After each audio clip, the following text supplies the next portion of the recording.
अस्सलाम वालेकुम। इब्तिदा है रब्बे जलील के बाबरकत नाम से जो दिलों के भेद खूब जानता है। देखती आँखों सुनते कानों को समीनाज़ डायरी का सलाम पहुँचे। कुछ याद आया? हफ्ते के दिन जब 8 बजे वाला ड्रामा नहीं लगता था और तारिक अजीज़ शो लगा करता था तो इंतहाई गुस्सा चढ़ता था और दिल करता था कि कोई चीज़ उठाएं और टीवी में दे मारें और टीवी को तोड़ दें।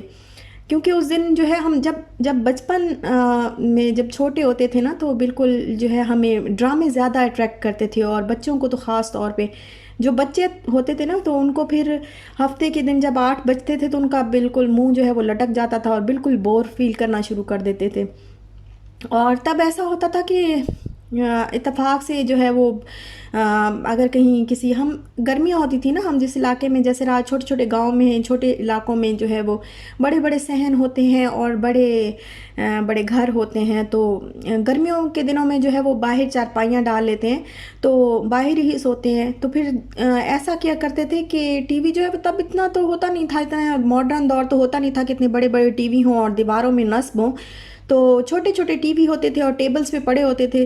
तो क्या किया करते थे कि चारपाइयाँ बाहर निकाली, ठंडी ठंडी हवाएं और पंखे जो है वो लगाए। तो साथ में टीवी भी उठा के जो है वो बाहर ले आया करते थे और बाहर जो है उसमें वो हम टीवी बाहर ही बैठ के ना साथ में खाना भी खाया और टीवी ड्रामे भी देखे और जो भी देखना होता था रात का वो देखा और फिर सो गए। तो उन ज़मानों में ऐसे होता था कि ना हम लोग जैसे बड़ी बड़ी जो औरतें हैं या लेडीज़ जो या जैसे वो छोटी लड़कियां हैं वो रात के टाइम ही अपने भाइयों के साथ या अब्बू के साथ इस तरह निकला करती थी कि हाँ एक दूसरे को मिलने के लिए एक दूसरे के घर जाने के लिए कि चलो आओ ना इसके घर चलते हैं, यहाँ ज़रा गपशप लगाते हैं, बातचीत करते हैं थोड़ा। तो अपने भाई को साथ लिया और अपने अब्बू को साथ लिया और कहा कि मुझे इसके घर छोड़ आएँ। तो फिर रात के टाइम ही ना अंधेरे में ज़्यादा होता था कि अंधेरे में फिर निकला करती थी। तो ऐसे अगर इत्तेफाक से ऐसे कभी हमें निकलना पड़ जाता था तो रात को जब गली में निकलते थे ना तो तब भी तारिक अजीज़ साहब की आवाज़ आ रही होती थी, ये इलेक्ट्रा टीवी आपका हुआ और इस कुरानंदाजी के लिए तावन किया है नाज़पान मसाला बनाने वालों ने, डंटोनिक बनाने वालों ने, जामे शीरी बनाने वालों ने और जो भी मतलब वहाँ तब के जो चीज़ें होती थी इश्तिहारात जो आया करते थे सारे को पढ़ के सुनाया करते थे और हर जो है वो गली से इनकी आवाज़ आ रही होती थी। और तब फिर आहिस्ता आहिस्ता ऐसे हुआ कि जब हम बड़े हो गए तो हमें जो है वो तारिक अजीज़ शो अच्छा लगना शुरू हो गया। छोटे बचपन में बच्चों को ज़रा ड्रामे जो है वो ज़्यादा अट्रैक्ट करते हैं, ज़्यादा शोज़ वगैरह इतना मज़ा नहीं आता। तो जैसे जैसे टाइम गुजरता गया तो हमें जो है वो तारिक अजीज़ शो जो है वो बहुत अच्छा लगना शुरू हो गया और फिर डिफरेंट कंट्रीज़ में वो जाया करते थे और वहाँ का कल्चर दिखाते थे, वहाँ के सिंगर्स बुलाते थे, वहाँ के लोगों को बुलाते थे और देखने में मज़ा आता था, अच्छा लगता था। और मुझे याद है एक दफ़ा उन्होंने शारजा में भी आके एक प्रोग्राम बनाया था और अरेबिक कोई लेडी आई थी, उनका सॉन्ग सुनाया था, बहुत ही ज़बरदस्त किस्म का वो शो था। तो खैर ये तो यादें हैं और वक्त जो है वो गुज़र जाता है और यादें रह जाती हैं। तो आज भी कभी जब हम बैठे होते हैं फारिग और ऐसे कभी माजी की धुंधली यादों पर से गर्द हटाते हैं तो वो जो बहुत से हसीन लम्हे हैं वो हमारी आंखों में आंसू बन के आ जाते हैं।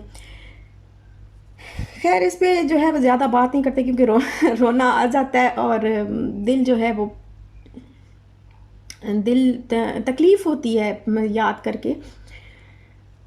चले छोड़ें। और यहाँ पे मैं बना रही हूँ चाय और चाय बनाते साथ ही ना मुझे याद आया कि जो जिंजर गार्लिक पेस्ट है ना वो मैंने बना के बॉक्स के अंदर एयर टाइट कंटेनर में मैंने रखा हुआ था और ख़राब ना हो जाए कहीं। तो फिर मैंने उनकी वो क्यूब्स बनाना जो है वो शुरू कर दी, उसको ट्रे में डालना शुरू कर दिया और साथ में ही मैं बना रही हूँ चाय।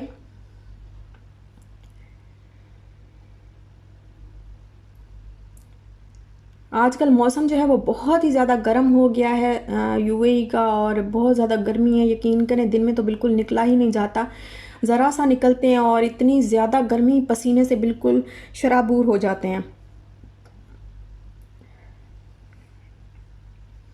इतनी गर्मी में ना किचन में काम करना भी बहुत मुश्किल हो जाता है, क्या करें, करना भी है, ज़रूरी करना होता है। और वैसे मेरा घर ना ठंडा है, ये टॉप फ्लोर पे है, टॉप फ्लोर है मेरा, तो लेकिन फिर भी उसके बावजूद हम जब ले रहे थे ना, तो हमें ऐसे था कि लगा था कि शायद ये ना यहाँ पे गर्मी बहुत ज़्यादा होगी। बट जैसे जैसे गर्मी हम सर्दियों में हमने ये फ्लैट लिया था, बट जैसे जैसे जो है वो गर्मियाँ आई ना, तो यहाँ पे गर्मी का इतना एहसास नहीं होता था जितनी बाहर गर्मी होती थी ना। जैसे ही बाहर से हम अंदर आते थे घर में ना, तो बहुत ही ठंडक का एहसास होता था और बहुत ही ठंडा हमें घर फील। और अल्हम्दुलिल्लाह आज तक ना ये घर हमें गर्म फील नहीं होता। लेकिन ये है कि जब किचन में जब स्टोव ऑन हो और आग की वजह से ना वो गर्मी हो जाती, तो उस वजह से काम करना जो है वो बहुत मुश्किल हो जाता है।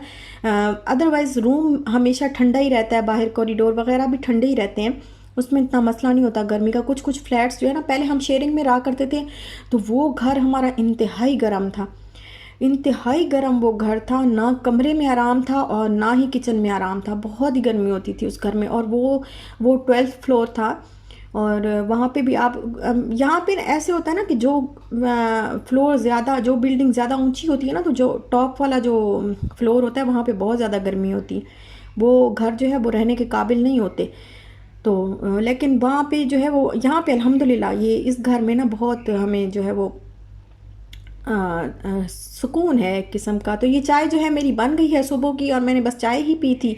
और ये फिर डायरेक्ट मैं आपको दिखा रही हूँ शाम की चाय जो मैं बना रही थी। और साथ में ही मुझे ख्याल आया कि जो हमारे पास ना, जो मैंने रमज़ान में के लिए जो चीज़ें बनाई थी ना, उनमें से जो ये थोड़ी से भल्ले फुल्कियाँ बच गई थी थोड़ी सी, और थोड़े से भल्ले बच गए थे, तो मैंने कहा आज उनको ना मैं ठिकाने लगा दूँ। फिर ज़्यादा, क्योंकि 1 महीने से ज़्यादा हो जाए तो फिर नहीं, इतना ज़्यादा ना फ्रीज़ नहीं रखना चाहिए इतने अरसे के लिए। तो आज बस मैंने सोचा कि आज जो भी चीज़ें पड़ी हैं ना, बस आज मैंने वही। और ये देखिए, ये शरबत भी इमली और आलू बुखारे का, ये भी थोड़ा सा बच गया था, तो ये तकरीबन आधे गिलास के बराबर है, तो ये बच गए। और ये 4 जो है समोसे पड़े हुए थे, तो फिर मैंने कहा कि समोसे जो है ना वो मैं आज एयर फ्रायर में बनाती हूँ, बहुत ही हल्के से ऑयल में। तो बस अभी मैंने वो निकाल के रखे हैं, और मैं इसके ऊपर ना बस थोड़ा थोड़ा सा ऑयल लगा लूँगी, ताकि ज़्यादा जो है वो ज़्यादा ऑयल ना यूज़ करूँ ना तो अच्छा है। क्योंकि अभी बहुत ज़्यादा वेट जो है, मुझे समझ नहीं आती रमज़ान में मेरा वेट क्यों बढ़ता है। एक और सिस्टर है, उन्होंने भी लिखा हुआ था कि मेरे साथ भी यही हाल है। तो समझ नहीं आती क्यों, शायद ना खाना डिस्टर्ब हो जाता है ना।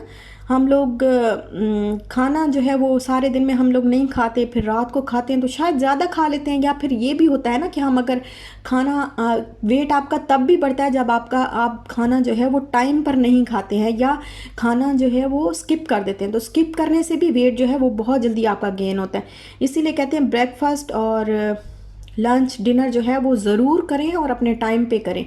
तो इनको स्किप नहीं करना चाहिए। कुछ लोग जो है वो वेट जब कम करने की कोशिश में मुब्तला होते हैं ना, तो वो फिर बिल्कुल खाना छोड़ देते हैं। तो खाना बिल्कुल छोड़ना इंतहाई जो है वो ख़तरनाक है, उससे और ज़्यादा आपका वेट जो है वो गेन होता है। तो बस फिर ये मैंने इसके ऊपर हल्का सा जो है ऑयल लगाया, और ऑयल लगा के अब मैंने इसको रख दिया है। थोड़ी देर की में ये जो है वो बन जाएंगे। और ये इमली और आलू बुखारे का जो शरबत बच गया था ना, तो इतना मीठा तो अब मैं नहीं पी सकती। वो तो रमज़ान में बनाया था, रमज़ान में थोड़ा मीठा चल भी जाता है, क्योंकि पानी जो है वो इतना पीना होता है। और फिर हम चाहते हैं कि कुछ मीठा पानी हो जो हलक से उतर भी जाए जल्दी, तो इसलिए फिर थोड़ा सा शरबत वगैरह बना लेते हैं। तो अब ये जो शरबत बचा हुआ था ना, ये फिर इतना नहीं था कि मैं, इतना जो है हिम्मत नहीं थी मेरी कि ये मैं ख़त्म कर सकूं। तो मैंने सोचा कि इसके अंदर थोड़ी सी नमक और मिर्च और वो जो चीज़ें होती हैं गरम मसाला वगैरह वो डाल के, तो इसकी मैं चटनी बना लेती हूँ। तो अब बस मैंने वही शरबत बस इसको पकाने के लिए रख दिया। इसमें थोड़ी सी मिर्चें और नमक और गरम मसाला वगैरह ऐड कर दिया, और इसको गाढ़ा कर लूँगी तो ये चटनी बन जाएगी। और साथ में दही भल्ले बना रही हूँ तो उसमें ऐड कर दूँगी। वैसे अभी इमली की चटनी पड़ी भी है, और इमली की चटनी तो खैर मैं ना बना के रखती ही हूँ। अक्सर मेरे घर में दही भल्ले वगैरह तो बन ही जाते हैं, चाट बन जाती है, तो फिर वो चटनी का 1 चम्मच जो है वो मैं डाल लेती हूँ। ये देखिए, ये बिल्कुल रेडी हो गई है। ये देखें, बड़ी मज़ेदार किस्म की ये चटनी बन गई है मेरी। तो ये जो समोसे हैं ना, ये बन गए हैं थोड़े से। ये गर्म हवाओं की ताब नहीं ला सके और ये फट गए हैं लेकिन ये अच्छे बने हैं, बहुत अच्छे बने हैं। ये वही समोसे हैं जो मैंने बना के रखे थे रमज़ान की प्रिपरेशन के लिए, जो बनाए थे ना मैंने, उस वीडियो में मैंने दिखाया था। तो ये वही समोसे हैं। और यहाँ पे भल्ले जो है वो मैंने भिगो के और ओवन में मैंने इनको अच्छी तरह गर्म कर लिया, 1 मिनट लगा के ना ओवन को, तो इनको गर्म किया। तो अब बस मैं इनको निचोड़ दूँगी और निचोड़ के ऐड कर दूँगी इसके अंदर। और आज जो ये बची कुची सारी चीज़ें थी ना, तो हमने सोचा कि आज बस इन्हीं को ही हम ठिकाने लगाते हैं और यही खाते हैं। आज खाना वगैरह हमने कुछ खाना नहीं है, साथ में चाय बना ली है और दही भल्ले हो जाएंगे, समोसे हो जाएंगे।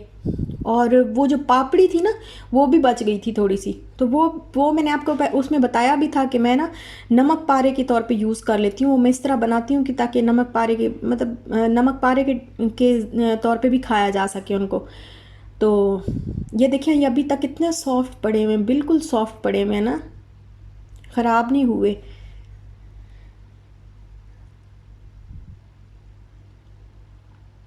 तो आज बस हमारा खाना यही होगा, हम और कोई खाना नहीं बना रहे। मैंने कहा मैं आपके साथ शेयर कर दूं कि बना तो रही हूँ, चलो उसका क्या कहते हैं एयर फ्रायर का जो है वो मैं शेयर कर दूं कि हाँ इसमें देखो मैंने समोसे भी इस तरह बनाए हैं और बन गए हैं अच्छे। और बस ये अब मैं भल्ले बना रही हूँ और भल्ले बनाने के बाद जो है वो मेरी चाय भी रेडी है साथ में। तो बस ये हमारा खाना भी है और शाम की चाय भी है और सब कुछ ही है तो ये बहुत मज़े के बन गए हैं। और ये देखें, ये सारा कुछ हो गया रेडी अल्हम्दुलिल्लाह। और यही तक था बस मेरा आज का व्लॉग। ये देखें, ये जो है ना नमक पारे जो मैंने पापड़ी बना के रखी थी, तो ये भी मैंने थोड़ी सी निकाल ली है ताकि इनको भी मैं बस खाएं और ख़त्म करें बस अब। और ये देखें अभी तक उसी तरह सॉफ्ट पड़े हैं। तो बस यहीं तक था मेरा आज का व्लॉग। अच्छा लगा हो तो लाइक शेयर सब्सक्राइब ज़रूर करिएगा। अपना भी ख्याल रखिएगा, अपने प्यारों का भी ख्याल रखिएगा, खुश रहिएगा और खुश रहने दीजिएगा। तो इजाज़त चाहती हूँ मैं आपसे, इंशाल्लाह मिलेंगे फिर नेक्स्ट व्लॉग के साथ। तब तक के लिए अल्लाह हाफिज़।